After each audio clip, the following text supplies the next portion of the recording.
What's up, everybody, and welcome to a brand new episode of Wartalk. My name is Stefan. I'm coming to you from the General Warfare headquarters. I'm glad you can join us today. So we have our full list for the spoiled set of Kamigawa Neon Dynasty. This is quite an interesting set since this is the first time we're going back to Kamigawa in I think like 10, 20 years. I'm more certain it was probably closer to 20 years, but nonetheless, we have the entire set released to us. You know what that means though, which means I get to do a commander overview of every single legendary creature and commander option that has been spoiled in Kamigawa. Now, note, this is only applicable for the main set, so I will not be going over the commander set options. So it's only the main set I'll be going over. We have 32 commanders. So let's get started right away. Let's not waste any more time. Let's get started with our very first commander option. Satoru Umazow, which is a 2/4 for 1 blue and black legendary human ninja that has, whenever you activate a ninjutsu ability, look at the top 3 cards of your library, put one of them into your hand and the rest on the bottom of your library in any order. This ability triggers only once each turn, and each creature card in your hand has ninjutsu 2, blue, and a black. So as a commander, this could be very strong as it gives each creature in your hand ninjutsu 4, and he's only 3 mana, so you can get him out very early. As part of the 99, most likely in a Yuriko deck, he seems like just as much of a threat on board since you can slam any big creature from your hand onto the battlefield for 4 mana. It's very, very scary, and I would very much compete this right next to Yuriko, the main commander, as well. Next up is Tatsunari Toad Rider, a 3/3 for 2 and a black legendary human ninja that has, whenever you cast an enchantment spell, if you don't control a creature named Kyrie, create Kyrie, a legendary 3/3 black and green frog creature token with, whenever you cast an enchantment spell, each opponent loses 1 life and you gain 1 life. And for 1 green or blue, Tatsunari Toad Rider and target frog you control can't be blocked this turn except by creatures with flying or reach. I feel like WotC is trying to branch Enchantress themes in every color spread. Now there's Sultai Enchantress build possibilities with Tatsunari. I do feel, in my personal opinion, it's not an extremely strong option for this. It's on the right track for sure. However, if the life loss, life gain was built into the commander, it would be much more viable in my personal opinion. Since green and blue have really strong enchantments, I have no idea how good the enchantment game is in black. So if you have a build already for Tatsunari, post it in the comments down below and prove me wrong saying that this is a better commander than I'm initially thinking. Next up, it's Hitozugu Devouring Chaos, a 4/4 for 3 and a black legendary ogre demon that has for black and sacrifice a creature to scry 2, and 2 and a red and tap Hitozugu to exile the top card of your library. You may play that card this turn. When you exile a non-land card this way, Hitozugu Devouring Chaos deals damage equal to the exiled card's mana value to any target. I spoke briefly about him in my predictions video a couple of weeks ago, which you can find on the top right of your screen right now, and my opinion has not changed. I feel like Hitozugu actually can be playable as a token deck, considering both his abilities work so well with each other, and his second ability can be big damage for your opponents, especially if you're building big. Tameshi Reality Architect is next. It's a 2/3 for 2 and a blue legendary Moonfolk Wizard. Whenever 1 or more non-creature permanents are returned to hand, draw a card. This ability triggers only once each turn, and for X and a white, and return a land you control to its owner's hand. Return target artifact or enchantment card with mana value X or less from your graveyard to the battlefield. Activate this only as a sorcery. So I feel this card is extremely powerful, although restricted only by its own abilities. I could see a fun Moonfolk build with this card with some fun tempo control elements added to it. I do see Patron of the Moon kind of eclipsing this. However, adding up Patron of the Moon and other Moonfolk cards like it would really be very beneficial for Tameshi, as you basically get to draw cards for permanent that's bounced to your hand. Next up is Jinkataxius Progress Tyrant, a 5/5 for 5 and blue legendary Phyrexian Praetor that has, whenever you cast an artifact, instant, or sorcery spell, copy that spell. You may choose new targets for the copy. This ability triggers only once each turn, and whenever an opponent casts an artifact, instant, or sorcery spell, counter that spell. This ability triggers only once each turn. It seems like we're going to be seeing a lot of the Phyrexian Lords in Magic. Our last look was Vorinclex back in Kaldheim, which which means we've already seen 2 of the 5 main Praetors, and this Jinkataxius is probably just as oppressive as its new Phyrexian form, if not more oppressive with its secondary ability countering the first artifact, instant, or sorcery, which is arguably very, very strong. Our next one up is at Sushi the Blazing Sky, a 4/4 for 2 red legendary dragon spirit, and this is one of the 5 death trigger dragons, as I'm going to call them throughout this video.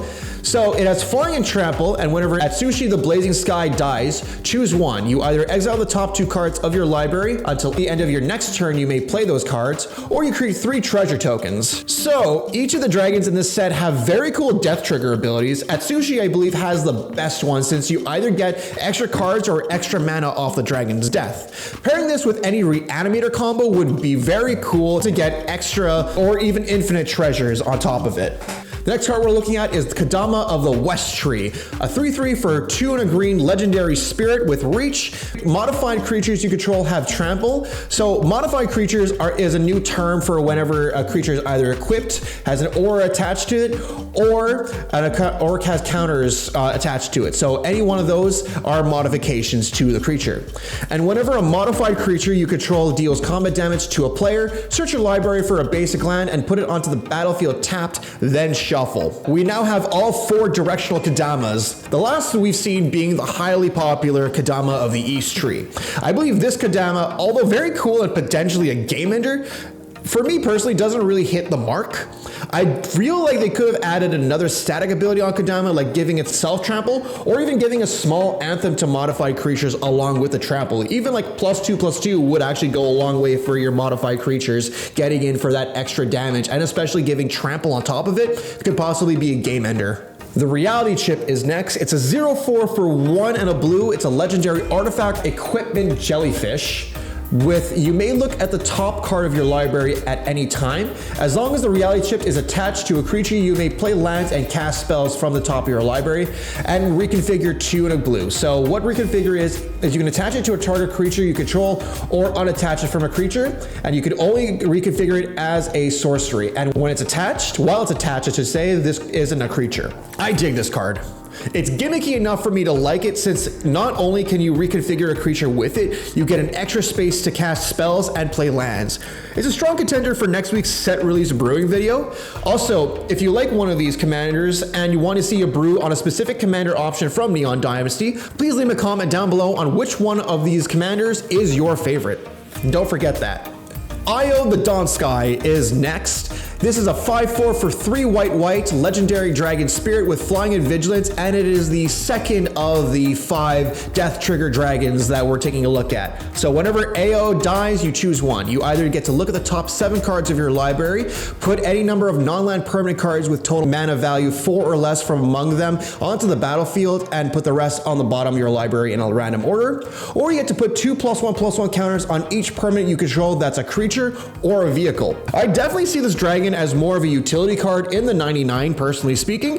As a commander, however, I can't really recommend it since mono white already has a hard matchup with most other decks, and AO's ability is on death triggers. Not to mention you can only start using AO at 5 mana, so every time the death trigger happens, unless you're constantly putting him to the graveyard and getting him back from the graveyard, you're going to be spending more mana than it's actually worth. Unless you could constantly get back AO, I wouldn't build this as your mono white commander. That's just a personal statement. You don't have to follow it, but that's just my personal belief. Kyodai Soul of Kamigawa is next, a 3/3 for 3 and a white legendary dragon spirit with flash, flying. When Kyodai Soul of Kamigawa enters the battlefield, another target permanent gains indestructible for as long as you control Kyodai. And for Wooburg, white, blue, black, red, and green, Kyodai gets +5/+5 until end of turn. The only 5 color commander in the main set. I like Kyodai, mostly because it has flash. I'm a player who likes to interact with the board at any time, and flash allows you to drop in creatures unexpectedly. Not only that, but it also protects an important permanent on your side of the field, and the best part, it buffs itself. It's also a very strong contender for a brewing video. It might not be next week, it might be next week, or it might be down the line. We'll find out later on. Next up is Goro, Disciple of Ryusei, a 2/2 for 1 and a red, legendary Goblin Samurai with 1 red. Creatures you control gain haste until end of turn, and for 3 red, create a 5/5 red Dragon Spirit creature token with flying. You can only activate this only if you control an attacking modified creature. At first, I wasn't a huge fan of this card, but now, re-looking at it for this video, I feel it's growing on me a little bit more. Giving creatures haste for 1 mana is really strong, plus the ability to create a dragon on a whim is also a really strong ability. It may not seem as big, but I can see this card being a sleeper favorite. The only knock I have on it is you can only create the dragon, I believe, on attacks or during combat, because when combat is done, that ability you can no longer use, because modified creature has to be attacking for you to generate the dragon. Kyrie the Swirling Sky is next, a 6/6 for 4 blue, legendary dragon spirit with flying and ward 3, and the third of the 5 death trigger dragons. Whenever Kyrie the Swirling Sky dies, choose 1. You get to either return any number of target non-land permanents with total mana 6 or less to their owner's hand, or you mill 6 cards that return up to 2 instants and or sorcery cards from your graveyard to the hand.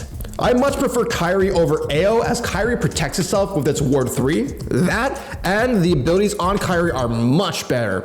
It allows you to bounce non-land permanents and or get some strong spells into your hand at the cost of milling yourself. 1 more mana, I find, does wonders for the dragons. So if AO had 1 more mana, imagine what kind of abilities it would have on top of it. Naomi Pillar of Order is next. It's a 4/4 for 3 white and black legendary human advisor. Whenever Naomi Pillar of Order enters the battlefield or attacks, if you control an artifact and an enchantment, create a 2/2 white samurai creature token with vigilance. I'm at odds with Naomi. She does provide tokens with a good ability. However, her token generation only activates when you have both an artifact and enchantment on the field. I guess since it's not specific on modifications, you can get away with global enchantments and artifacts to get those samurais on the field. It's just limited because it's not like at the end of your turn you get the samurais. It has to be either when she enters the battlefield or when she attacks, which does pose a couple of problems, but I won't be getting into it on this video. Junjie the Midnight Sky is next, a 5/5 for 3 black legendary dragon spirit with flying and menace, the 4th of 5 death trigger dragons. Whenever Junjie the Midnight Sky dies, choose 1. Either each opponent discards 2 cards and lose 2 life, or you put a target non-dragon creature card from a graveyard onto the battlefield under control and you lose 2 life. If I were to rate all 5 death trigger dragons in this set, Junjie would definitely be 4th. Not because it's bad, its abilities are pretty solid. I much prefer them over AOs. I just prefer most of the other ones. I do like the ability to reanimate any non-dragon creature at the expense of 2 life. It's not the worst dragon, it's not my favorite dragon either from the bunch. Go Shintai of Shared Purpose is next. It's a 1/3 for 3 and a white legendary enchantment shrine with vigilance, and at the beginning of your end step you may pay 1. If you do, create a 1/1 colorless spirit creature token for each shrine you control. Our first legendary shrine creature on this list, and it's an exceptional one. It allows you to create spirits and let you max out on your shrine theming decks. It's definitely the best shrine in the main set. It's a hot take, honestly, but probably it's also my favorite one from the main set, only because it allows you to generate some blockers, and it generates you probably a lot of blockers if you're playing the shrine themed deck. And considering the amount of support we have for shrines in this set, not only in the main set but also in the precons as well for this set, there's a lot of options to build a shrine themed deck. So this would be my #1 pick to pick up for a shrine deck. Satsuki the Living Lore is next. It's a 1/3 for green and a white legendary human druid that has tap and put a lore counter on each saga you control. You can only activate it as a sorcery, and when Satsuki the Living Lore dies, you choose up to 1. Kind of weird wording, but whatever. Return target saga or enchantment creature you control to its owner's hand, or you return target saga card from your graveyard to your hand. I feel like Satsuki is lacking something amazing. Its dedication to sagas is unique, although I just wish it wasn't a death trigger to get sagas back to your hand, and instead it was either a saga dying or paying something like 4 mana, or actually both, since most sagas are not super overpowered. Given the sagas that we've seen in this set are pretty strong, I do feel like this creature dying is not worth it to return sagas back to your hand. I think they could have changed it around for something a little bit better. Grease Fangs Okiba Boss is next. It's a 4/3 for 1 white and a black legendary rat pilot. At the beginning of combat on your turn, return target vehicle card from your graveyard to the battlefield. It gains haste, return it to its owner's hand at the beginning of your next end step. Probably my favorite name in this set, Grease Fangs goes all in on vehicles, getting them back on the battlefield and letting you hit for more, with the addition of returning the said vehicle back to your hand. As long as you have a discard outlet, this commander can be a very fun pilot experience, pun intended. But still, like, having an ability to discard vehicles to your hand and Grease Fangs allow you to get vehicles back on the field and return them, it's getting a lot of value off this guy if you have a discard outlet and a way to get a lot of vehicles on the field all at once. Cuda, the Boundless Sky, is next. It's a 4/4 for 3 green legendary dragon spirit with flying and death touch, and it's the 5th of our 5 death trigger dragons. When Cuda dies, choose one. You either get to search your library for up to 3 land cards, reveal them and put them into your hand, then shuffle, or you create an XX green spirit creature token where X is the number of lands you control. This is my 3rd favorite death trigger dragon in the set. It gives you lands and a gigantic beater on its death. And I've even considered putting this in my Borborygmos and Rage deck, since it gives you 3 lands to hand. Also, this guy has Death Touch, which makes him an even scarier dragon to deal with. A 4/4 for 5 mana with flying and Death Touch is really strong on its own, not to mention the fact it gets you lands every time it dies. I really like it, and like I said, I'm considering putting this in a Land Matters deck. Our next card we're looking at is Norika Yamazaki, the Poet. A 3/2 for 2 and a white legendary human samurai with vigilance, and whenever a samurai or warrior you control attacks alone, you may cast target enchantment card from your graveyard this turn. If this had partnered with the other Yamazaki card in this set, this would probably be one of the stronger pairs in this set. But as a standalone commander, it's not amazing, although this will most likely fall into the 99 over being played as a straight commander, as it needs support from other samurais and warriors as well to get more enchantments back on your side of the field. Ryu Storm's Edge is next. It's a 3/3 for 2 red and white legendary human samurai with first strike, and whenever a samurai or warrior you control attacks alone, untap it. If it's the first combat phase of the turn, there is an additional combat phase after this phase. This would be one of the better options for the previous commander. Having extra combat steps really helps in sealing away the game and knocking out your opponents. The extra combat only triggers off if in the first combat, although with extra help you can easily get multiple combat steps and attack triggers off your samurai and warrior, depending on which one's attacking alone. Ishin, 2 Heavens as 1 is next. It's a 3/4 for red, white, and black legendary human samurai that has, if a creature attacking calls a trigger ability of a permanent you control to trigger, that ability triggers an additional time. Say that 3 times fast. Arguably the best samurai from the set. I completely expect this card to soar in price considering it's a unique ability, and any attack trigger triggering twice, it'll get very out of hand extremely quickly. Considering looking at cards like Panharmonicon and Yurlock, those cards very much soared in price because of how unique the ability is, and especially so, I imagine Ishin to soar in price, especially after the set is released. With that, each attacking trigger triggers twice is very scary for your opponents. Nashi, Moon Sage's Scion is next. A 3/2 for 1 black legendary rat ninja with ninjutsu 3 and a black. And whenever Nashi, Moon Sage's Scion deals combat damage to a player, you exile the top card of each player's library. Until end of turn, you may play one of those cards. If you cast a spell this way, pay life equal to its mana value rather than paying its mana cost. So, arguably, this is Bolas's Citadel on the creature. But that being said, it only has ninjutsu, so it can't just fly onto the battlefield from the command zone. No less, it's still a really strong effect as a creature in the 99, and I can imagine this thing going wild in commander games. Considering the fact you're paying life to steal cards from your opponents. You're basically going to be in the driver's seat as long as you have a way to ninjutsu Nashi back or make Nashi completely unblockable.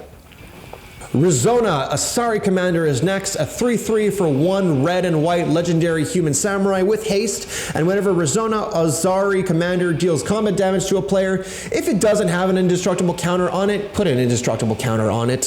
Whenever combat damage is dealt to you, you remove an indestructible counter from Rizona. I'll be honest, I don't like the design on this card.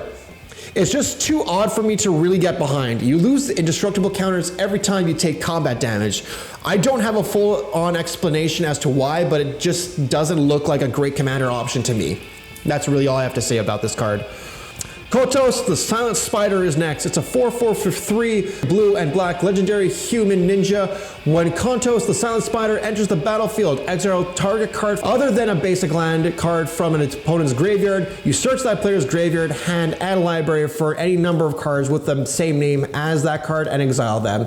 Then that player shuffles for as long as you control Kotos. You may play one of those exiled cards and you may spend mana as though it were mana of any color to cast it.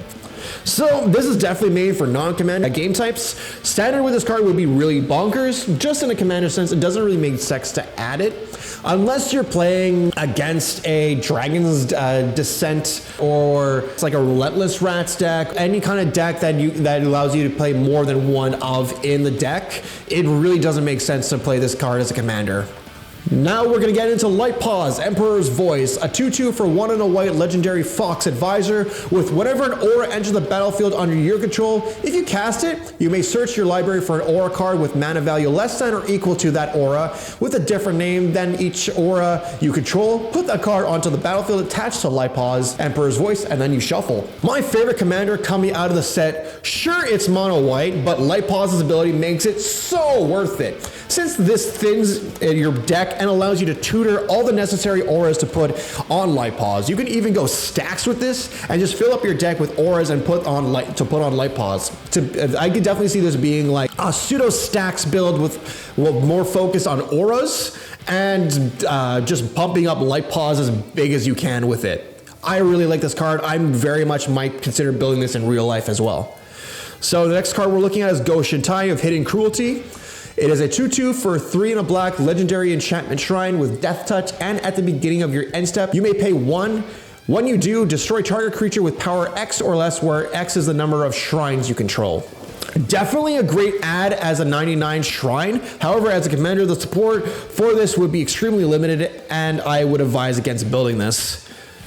Our next card is Hanada Dawn Crowned, a 4/4 for 1 blue, red, and white. Legendary Kirin Spirit with Flying and Trample. Spells you cast cost 1 less to cast for each target, and spells your opponent's cast cost 1 more to cast for each target. Another one of my favorite commander options coming out of the set, Hanada has such an interesting build. Just as a 4/4 Flying Trample for 4 is strong enough, but then you add the 2 other abilities and this makes the interest level go to the moon.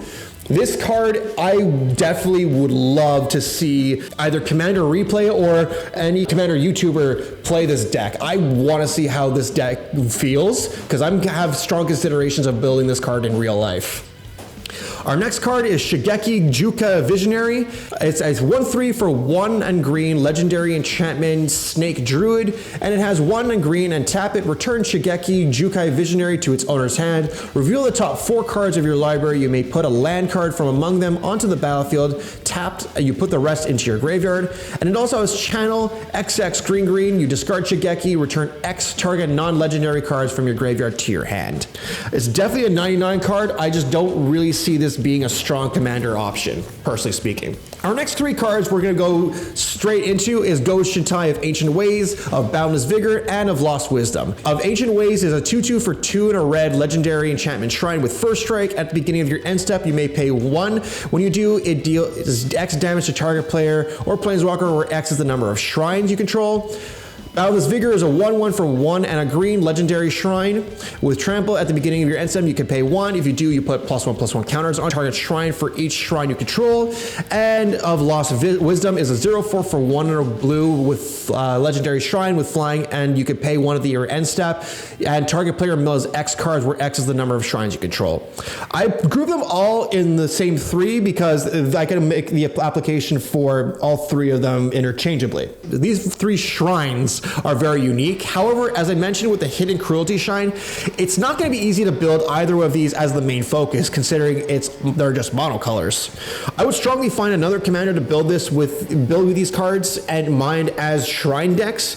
But the shared purpose shrine would probably be the best shrine to build solo, in my personal opinion. Our last commander option we're looking at is Haiko Yamamoto, the General. A 3/3 for 3 and a red, legendary human samurai with trample, and whenever a samurai or warrior you control attacks alone, you may cast target artifact card from your graveyard this turn.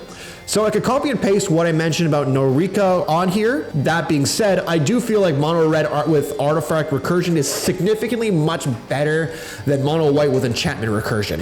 And that is all 32 Kamigawa commander options. What do you guys think of this overview? Do you guys agree or do you disagree? Let me know in the comments down below. And also, if you like this kind of content and you want to support the channel in any way, shape, or form, just consider liking the video, share it amongst your friends and your play groups, subscribe to the channel and hit that bell icon so you can be notified of every video that comes out of the channel. Every single click on that, the smallest click you can do for subscribe, goes a long way for this channel to get more exposure and more eyes on the channel.